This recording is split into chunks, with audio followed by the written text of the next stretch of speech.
हरियाणा में करीब 2 महीने के चुनाव प्रचार में जहां भाजपा का अपना एजेंडा रहा, वहीं कांग्रेस ने स्थानीय मुद्दों पर जोर दिया।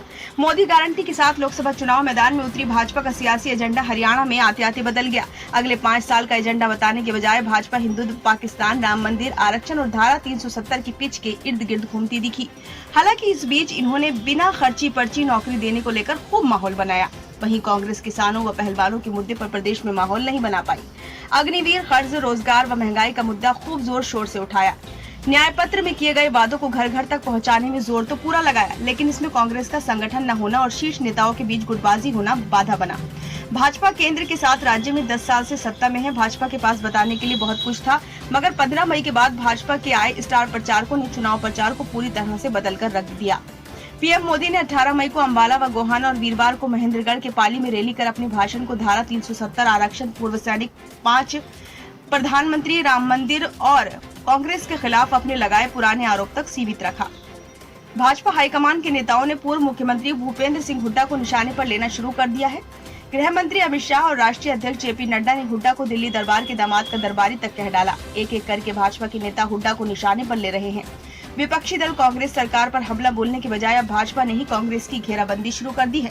कांग्रेस समय में नौकरियों, तबादलों और खर्ची पर्ची को लेकर निशाना साध रहे हैं। खास बात तो ये है कि हुड्डा भाजपा के केंद्रीय नेताओं पर हमला करने से बचते नजर आ रहे हैं। वो केंद्र सरकार की विफलताओं पर जरूर पलटवार करते हैं, लेकिन व्यक्तिगत रूप से मोदी और शाह के बारे में कुछ नहीं बोला। इस मामले को लेकर हुड्डा विरोधी कांग्रेसी नेता कई बार हाईकमान के सामने भी ये मामले को रख चुके हैं। 4.5 साल भाजपा के साथ गठबंधन में शामिल रही जजपा भी किसी बड़े मुद्दे को नहीं उठा पाई है। सबसे अधिक दिक्कत जजपा को झेलनी पड़ रही है। वो सरकार में रहते समय अपने कामों का गुणगान कर रही है, लेकिन जनता में गठबंधन को लेकर जबरदस्त विरोध है। इसलिए जजपा नेता न तो खुलकर किसी मुद्दे पर सरकार को घेर पा रहे हैं और न ही जनता उपलब्धियां सुन रही है। जजपा का मुख्य फोकस हिसार में ही रहा है। वहीं इनेलो ने किसानों और पलायन कर रहे युवाओं के मुद्दों को कई बार उठाया, लेकिन वो विधायक होने के नाते बड़ा मुद्दा नहीं बन पाया है। लोग फैमिली आईडी, नौकरियों के लिए विदेशों में पलायन, बेरोजगारी से परेशान है, वो इस पर चर्चा भी करते हैं। जिंद के कई गांवों से युवा नौकरियों के लिए विदेश में पलायन कर गए हैं। 1-2 गांव ऐसे हैं जो पूरी तरह से खाली हो चुके हैं। यही हालात कुरुक्षेत्र और यमुनानगर के भी हैं।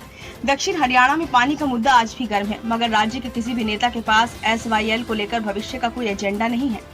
फैमिली आईडी से भी लोग बहुत परेशान हैं। कांग्रेस के उम्मीदवार इन मुद्दों को अपने अपने लोकसभा क्षेत्र में उठाते तो हैं, मगर ये मुद्दे उनके ही क्षेत्र में सीमित रह जाते हैं। पूरे चुनाव में मुट्ठी भर केंद्रीय नेता आए, मगर उनका ज्यादा फोकस भी मोदी के आसपास ही रहा। इसके अलावा राज्य के अन्य नेता न तो कोई प्रेस कॉन्फ्रेंस की और न ही अभियान या आंदोलन चलाया। इसकी पीछे एक बड़ी वजह है कि राज्य में कांग्रेस का संगठन नहीं है।